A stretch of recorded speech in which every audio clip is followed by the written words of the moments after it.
Happy 2026. Go outside. Fuck your ex.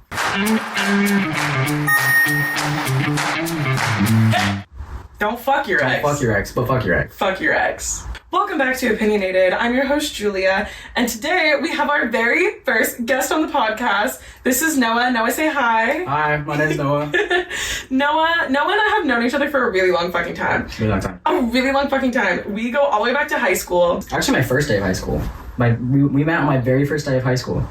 I remember it was the instance I sat down in the drama corner and I broke my phone because I threw my backpack because I was 13. And you were 13? I was 13 when I entered high school, yeah. Oh, I was 17 when I entered college. I'm a prodigy. I love myself.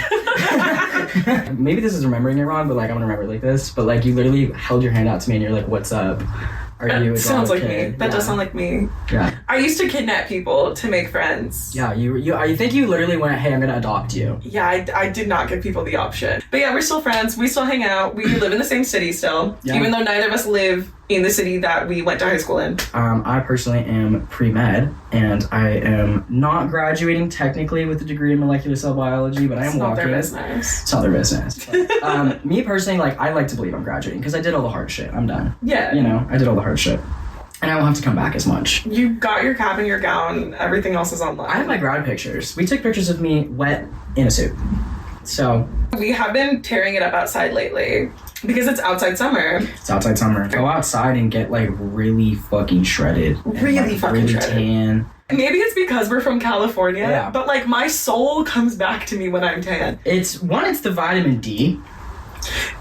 Don't forget, it does a lot for you. It does a lot for your immune system. I go on a rant. It's fantastic. Your kidneys process it and activate it. Your skin activates it. That's why it's important, because you have that vitamin D in your diet and you get it from the sun, but your melanocytes actually activate it for you. Go outside, get your vitamin D. And I think everybody is. Everybody's kind of going outside because everybody's going through a breakup. Everybody is going through breakup. We've talked about it on here. Situationships have ended. Relationships have ended. Everybody and their mother is going through breakup. And now everybody's going outside. Enter slut cunt summer. We're not going outside in let's go on this lavish vacation and get a table and a bottle at the club. No. There's no money for that. We're in recession. I wish I had a better name for slut cunt summer, but I couldn't come up with one. Couldn't think of one, and y'all know I fucking hate generative AI. I am not a chat GPTer. I'm not a clanker ass bitch. And I refuse to use it even to come up with a different title. So slut cunt summer is what we are settling on for now. That may change, we'll see. But I think, to me, slut cunt summer is about mastering casual flirting and having the type of one night stands that you see in a Netflix rom-com or a Lifetime original movie. Where they're attached or detached? Where they're detached, but then they're secretly attached and then they fall in love. Oh. At the end of the day, I'll always be a lover girl. So yeah. Don't be surprised when I'm booed up again in the fall. I love to have a little boo thing for the holidays. Everyone really love it. Everyone does, yeah. It elevates the season. We fell in love in October. We fell in love in October. That's a classic. Maybe that's just when I get seasonally depressed. It is. That's what I was going to say. You hope you make it to Christmas because you usually start breaking up around December. Maybe if I have a boo thing, then I'll take vitamin D. Right. And I'll see if I still want to break up with them around New Year's. I always want to dump a bitch during New Year's. I don't know what it is, but a new year, new me, new partner. Well, my response to that is I think I know the reason. Bipolar depression. So yeah, actually I learned recently that bipolar, you start having the switches between mania and depressive episodes when the amount of light changes. So you get manic in the fall, and then as soon as it kind of stabilizes and it's December, fuck. Done. Maybe I need to talk to my therapist. Yeah, depressed through that. It happens in summer too. It's the same thing. Spring is a manic period, and then I'm never depressed during the summer. It's more fun. That's my shit. Yeah. A lot of people seem to get into relationships, they start their summer flings at the end of spring. Guilty. Or they start their summer flings in fall. And it's a lot more of a pull because there's a lot of holidays and stuff. Not just Christmas, you want to have someone to take home to the family. You got, that for some. But also I hate to take a bitch home to the family. It stresses me out. Well, I'm the whole time, I'm just stressed out. I think it's the same with friends though too. When I bring a partner around friends for the first time, I think it's just the anxiety of is everybody gonna get along because these bitches were here first and I am in love with you, but I will have to break up with you if they hate you. Also, we can know that a bitch will act different around your friends because they want to isolate you. A bitch will act different? I feel like that is the biggest sign of a manipulative bitch. Oh, yeah. People need to stop lying about being extroverted. That is, slut cunt summer is for the extroverts. Unfortunately, introverts, you're gonna have to get your own plan. I can't give that to you. We're going outside, and not just like we're going to the club, we're going to concerts, we're going on trips, we're going to community sanctioned events, we're joining a book club, we're starting a book club, we're going to museums, we're going to cafes, you know, we're hanging out outside and making connections with other people offline. The outside is part of creating that third space. So we're gonna set rules, we're gonna set some rules, we're gonna set some groundwork that we're gonna follow to optimize the vibes this summer. Rule number 1, if you are dating and you feel confused, they say something confusing or like misleading, anything fucking weird like that, anything contradictory, anything confusing, even if it's just dumb, even if it just confused you because they said something fucking stupid and you genuinely can't comprehend how they got there because it just doesn't make it, like, you drop them, they're done, we're literally never speaking to that person again. Stop entertaining people who can't meet you at your capacity. Yeah. Rule number 2, if you're going to have a roster, 3 bitch minimum. You need to have a community crush, somebody that you met somewhere, some way. You need to have a gym crush, or some sort of physical activity, maybe like a hobby crush. If you don't like to gym, that's fine, but like you're going outside, you're doing things, maybe in your book club, and then you need to have a work crush. I have my community crush, I have my gym crush, and now I have my work crush. Okay. So I have the holy trinity of crushes. My phone will never be dry again. And if one of those crushes fails or disappoints me, I'll find another one. It'll be okay. I feel like that can also apply in a way where, like, maybe they're not at work, but they push you to strive to do your work. Because I think those 3 spaces are part of the reason you want to have those crushes are the 3 fulfillments is community, taking care of your body, and then going towards your goals. Taking care of your bank account. Nothing motivates you like a crush. Nothing motivates like, you can have friends that push you to be good in your career. I don't give a fuck what you say out loud. We all know that if your friends tell you to do something for your work, you're gonna be like, yeah, that's a good idea. If your crush tells you to do something for your work, it was done yesterday. My last rule is when you are outside, you have to be able to discern confidence from recklessness. We can be confident, we have to be confident, we have to be cunty outside. We are not being reckless. We are not drinking and driving. We are not distracted driving. We are not driving. Please get off the road in Los Angeles so I can get home from work. Our concept of manners has gone out the window since COVID, and it's gotten considerably worse because now you have all of these agendas pushing where it's like, it's not a bad thing to be selfish. And in some aspects, it's totally true. However, if you want a village, you have to be a villager. You have to be a villager. That's actually written behind you on that whiteboard. You have to remember how to act outside. You do. You have to remember how to interact with people in a way that isn't horrific. Yeah. You can't be an asshole for no reason. Yeah. Get it together. Those are my 3 rules for summer. Okay. What are your rules? Rule number 1 would be treat things like they matter. You know? Period. That doesn't necessarily mean you have to be attached to everything and super, like, distraught when things don't happen or whatever. But treat things like they matter when you're in them, you know?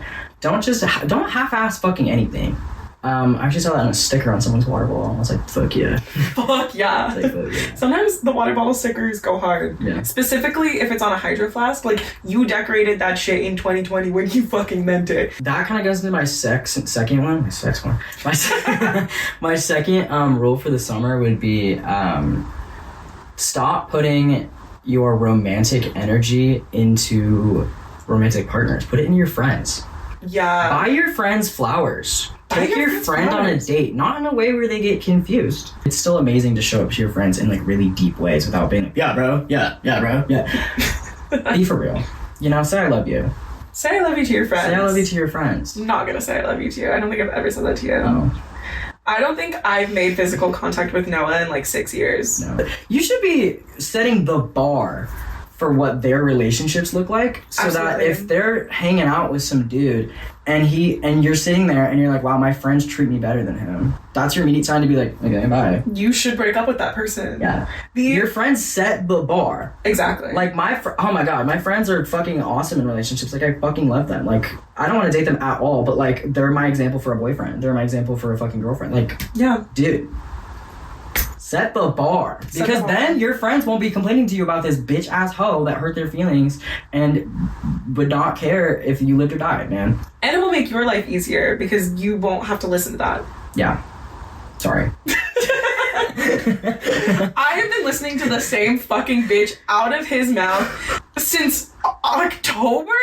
No. Well, it was still happy then. No, it was never happy. You get dickmatized sometimes, man. You get being dickmatized is so real. Being dickmatized is so real. And that's why I do low-key stand on the only way to get over someone is to get under someone. That isn't always true. Sometimes you think you're dickmatized, you rebound, and it makes you so sad because you weren't dickmatized, you were in love. Yeah.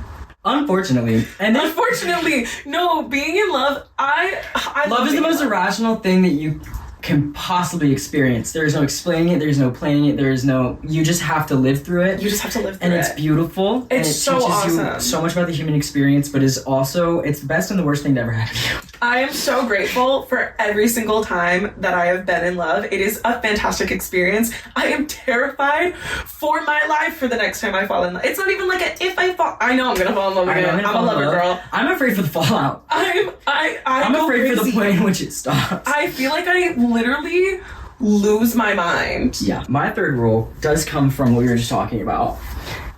Which is something that, I have an issue with, which is I see a red flag and I go, we can work through this. You're an I can fix them. A little bit. Sorry, I'm a doctor. I refuse to fix them. Oh. If you have issues, those are your fucking issues, and I will tell you to your face you need therapy. I would say the 2 breakups I've had that weren't cordial, both of them ended with me saying, like, for the love of God, before you try to date another woman, please seek help from, like, an actual human therapist. Yeah. I know your ass is gonna try to chat GPT therapy. Don't you dare. Please go to someone with a fucking degree before you talk to another woman, because all you are going to do is ruin another woman's life. Yeah. For the love of God, seek help. And it comes from a place of love. It really does. Mm-hmm. I'm not trying to be a bitch. I just genuinely believe that you need therapy. Yeah. I want you to be happy, and you can't get there on your own, clearly. And also, a lot of people be lying in therapy. I know that's a common, people know that. But seriously, you are supposed to admit the things you know are fucked up to your therapist. Not just, I'm really anxious to say this is what I'm worried about. Talk about the fact that you got back together with your ex. Your therapist isn't there to just fucking validate you. He's there to fix your shit. So please be honest with the way that you're fucking up. For the love of God. And maybe you don't think it's fucking up, but that's how we're different. That being said, if you want to pay someone $200 an hour to lie to their face, I am available. Feel free to reach out. Julia has opinions on all platforms. Just saying. My third rule is the very first red flag. Goodbye. That's like my confused rule. It is your confused rule. The first red flag, run away. The first one. We're too old for that. We're too old for that. And it's part of also really training your brain to discern that it's important. Because that's my issue. I recognize them and I go, wow, that's a really bad sign. That's really fucked up. But then I try to rationalize it. And there are some that you just shouldn't rationalize. You should go take a step fucking back and go, wait, that's important that they don't care. A lot of times people will tell you some crazy things that make you insecure, and it's simply because you made them uncomfortable because you showed them parts of themselves that they refuse to work on. Sometimes people need you to feel as small as they do. Yeah. For our final little bit, we have some rapid fire questions for you. Okay. Rapid fire meaning exactly what it sounds like. The first thing that pops into your brain, which you have no issue saying, but... Oh, do I have to... I'm ready. Okay. The biggest red flag disguised as a green flag. Not hating their ex. Not hating their ex. Not hating their ex. Why? there can be times. You just said these are rapid fire questions. But, I make the rules here. Okay, you make the rules. Because it's really a timeline thing. Yeah. But if it's been less than a year and it was a long-term relationship and you're not being like, ugh, fuck that guy, fuck that motherfucker, red flag. Biggest misconception about dating a trans man? Don't think I have a man's brain. Period. I don't. I was socialized as a woman. All my friends are women, and that's pretty fucking common for trans men. If you're dating a trans man, treat them like a man, but don't think that they have the thought patterns that are like socially ingrained into men. I'm not gonna say like, oh yeah, but like they're a girl on the inside. That's not what the fuck is happening. I'm saying like it is like a social learning construct that like we operate socially like women, and there's like straight men that do that too to an extent. Like there's guys that like grew up with like only sisters, or like they're not that close with their dad, and like they only hang out with women. Like that's the same thing. So, like, especially with a trans man, it's like, don't use your period as a fucking excuse for being a bitch. Oh my god. Okay? Sometimes I miss my shot and it fucking comes back. So, no, I don't forget. And, like, never make that kind of thing. Never make the kind of thing towards a trans man where you're like, you don't understand what it's like to be a woman anymore. Wrong. I am in a beautiful standpoint because I understand both experiences very well. So, like, don't sit around and be like, ugh, he's such a dude, he wouldn't fucking get it. Actually, I would. Quite well. Quite well, actually. Yeah. Okay, most controversial dating opinion. The thing is, I don't think that they're controversial. Okay, what's a dating opinion that every time you share it, somebody gets mad? Partners, friends, like, you throw it out at a party, everybody's like, what the fuck, dude? I think that you should be exclusive very quickly. Yeah. I do. It's the serial monogamy. It is. I also agree, but like... It depends what stage you're at with this person, but honestly, like, in my opinion, like, as soon as you start fucking, like, maybe the second or third time, we are exclusive. So and that does mean emotionally too. So how many? Because you're genuinely chemically attached to that person now. Yeah. So that's my personal thing. You fuck 3 times, you should be exclusive. Absolutely. I agree with that. Absolutely. I think that's fair. If you fuck more than twice, and it was like not just like, it's not the type of thing where it's like you keep meeting up and you're drunk. Like you fuck and like you hung out all day. If you're connecting. If you're actually connecting. And you're fucking, we're exclusive. we're exclusive. I'm not dating anyone else. We're exclusive, and that does mean you block your ex. That does mean you don't fucking entertain them emotionally. I actually don't care if they block their ex. Interesting. Because if I want to know how you react when your ex reaches out. To be fair, I say that I'm really bad at acting on that because I had an issue in my last serious relationship where he made some fucking playlist for another woman. It's a story for another time. He made like a romantic playlist for another girl, but it wasn't romantic, whatever. His ex saw it and reached out to him and said, hey, do you have another girlfriend? I saw this. And he explained the situation that the girl that the playlist was for wasn't romantic. But he didn't tell her he had another girlfriend, and I was the girlfriend. Sure. He didn't tell her that, though. That is important.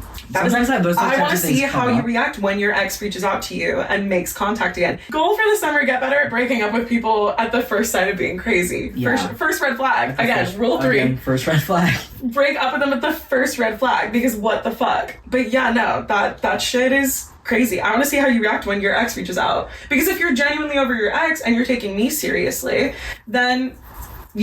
it shouldn't be that big of a deal your ex reached out. Yeah. It really shouldn't be. You should be able to respond to that. Tell me that you responded. If I want to see it, you should be able to show. I shouldn't feel like I even need to see it. Yeah. I should feel like I trust you to a point where you're like, hey, my ex reached out. This was the situation. And I know that you're being honest.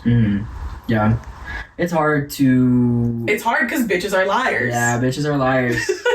Craziest thing you've ever done for attention? It's not even that crazy, because technically I could just be doing this, but like, I will kind of lay in the grass dramatically in a passing location.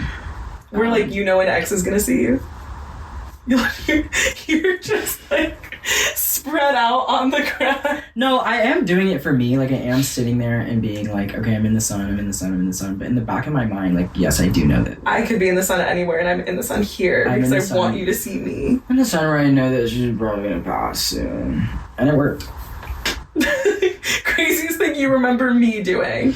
That was just like very clearly to get attention. You like to do the thing where no one can prove that it was you. I love to do the thing where nobody can prove it was me. I'm really good at it. The one that's just immediately sticks out is the Wi-Fi router. Oh my god, yeah. Julia went to a party.